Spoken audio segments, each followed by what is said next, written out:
Welcome to the Countdown Quickie, where I give you a trending topic in a jiffy. And I know what I think right now.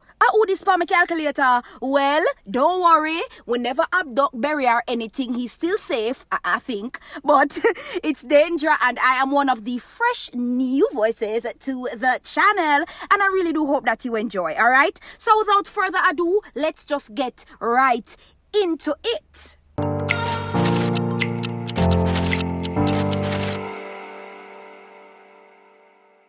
So we will be talking about two major topics today. Mobay cult Pasa Pasa and cybercrime on Mayberry. So as it relates to the Mobay cult Pasa Pasa, someone wake up this morning, right? And me I scroll through Twitter, everything, and I go through certain things, I have to keep myself abreast of what's going on and all of them something there. Me go find myself buck up in a series of tweets from Jamaica Gleaner. And let me just get right into it before me even start forgetting of the Pasa Pasa. Let me just get right into it. Tweet number 1. Members of the security forces are carrying out an operation on the Bayith Yahweh religious compound in Paradise in Montego Bay, St. James. It is not yet clear what triggered the activity. More later. Tweet number 2. Several women and children were removed from the Bayith Yahweh religious compound in Paradise in Montego Bay, St. James, following an operation by the Center for Investigation of Sexual Offences and Child Abuse on Wednesday morning. It is not yet clear what triggered the activity. Tweet number 3. Some 20 children removed from the Bayith Yahweh compound in Paradise, Montego Bay, are now at the St. James Family Court being processed, says Assistant Commissioner of Police Clifford Chambers. Now, people, you tell me now. When I saw these tweets, the first thing come to my mind is Kevin Smith. And if you do not know who Kevin Smith is, a few months ago it was reported that, this cult pastor came up in Montego Bay and he was, basically forcing his members to get involved in some all sort of ritualistic activities. You find, say, who are kill and all sort of craziness going on. But he was basically a cult pastor in Mobay. And this story is also taking place in Montego Bay. So when I saw this, two things came to my mind.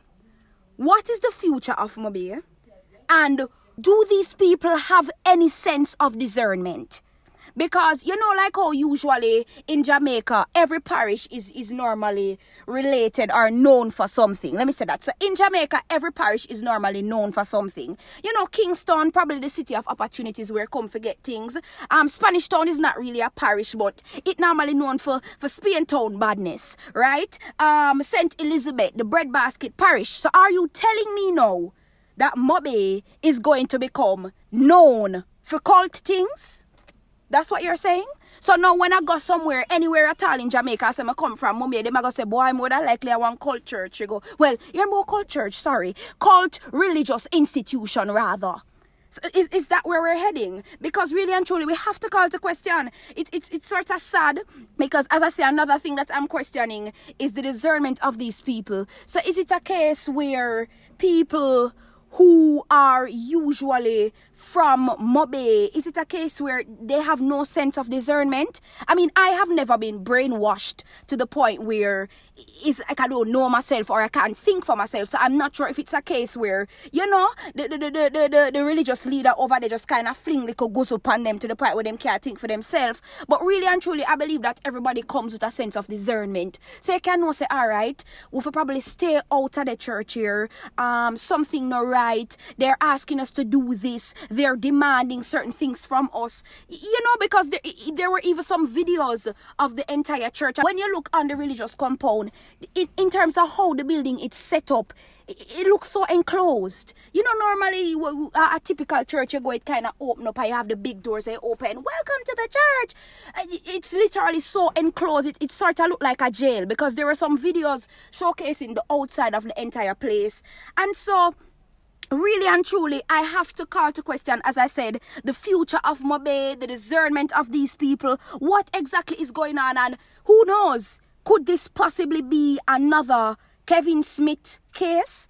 Could this possibly be another case that is somewhat linked to Kevin Smith or is independent of Kevin Smith? But, a new Kevin Smith decide for come to town because, Kevin Smith kind of pass away. So them say, all right, me this now, me are one of the millions, them me go take over. Who knows? So sound off in the comments down below. Let me know if you have ever been brainwashed to take part in any sort of ritualistic activities. Let me know if you understand what might be going through the minds of these people involved in these activities. Just go ahead and sound off below and let me know what could possibly be happening in Mobay. Because it don't have to be a Kevin Smith something again. It could be something completely different. I don't know. So just sound off below. Alright, topic number 2. Cybercrime on Mayberry. Now, people, I'm not sure if you are aware of Mayberry, but it's one of the more popular investment companies in Jamaica. And so what I'm going to do to kind of start it out is to read an article from the Jamaica Observer for kind of make you know really a go on. Because when me see this, me nearly drop down, but make us start.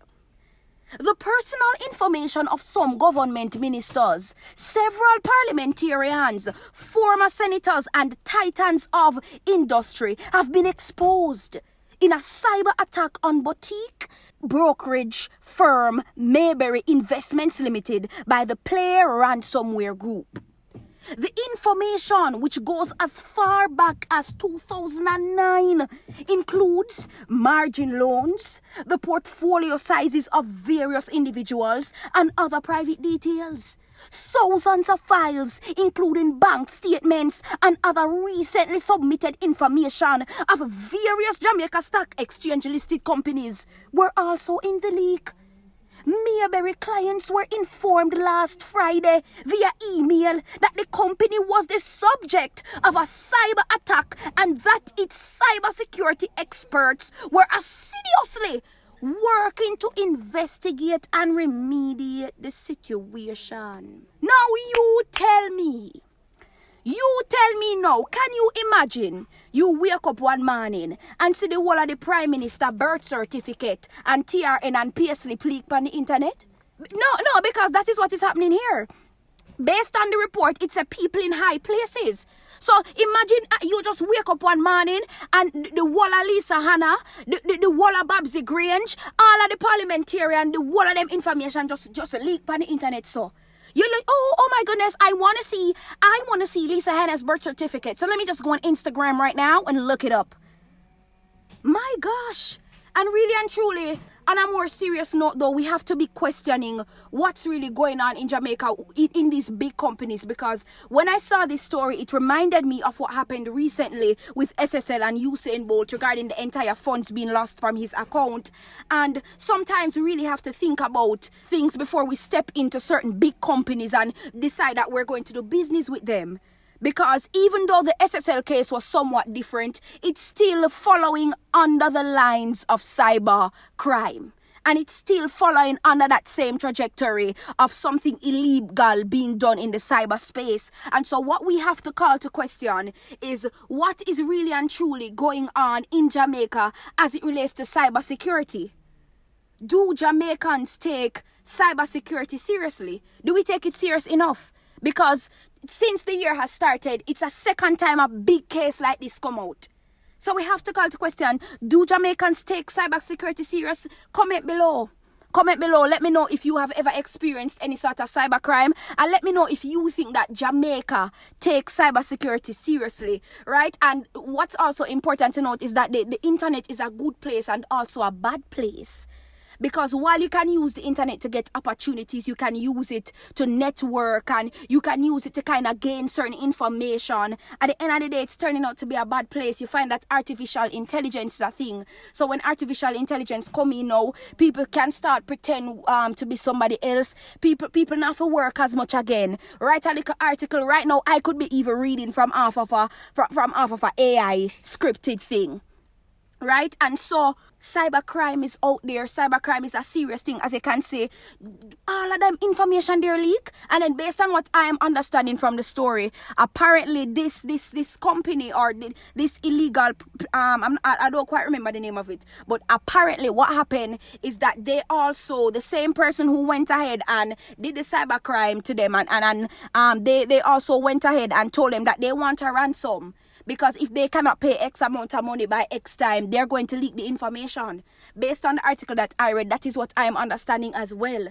And so, really and truly, we have to be careful of what's going on the internet, burritos. You can understand that the internet can be a safe place that does good for you, but it also can be a bad place that completely ruins you. So sound off below. Let me know what you think about cybersecurity. Is it serious enough in Jamaica? And let me know what you think about this entire case. Alright, that is it for the countdown quickie today. And I'd love to hear your thoughts in the comments, and ensure that you like, share, and subscribe. This is Dangerous signing out.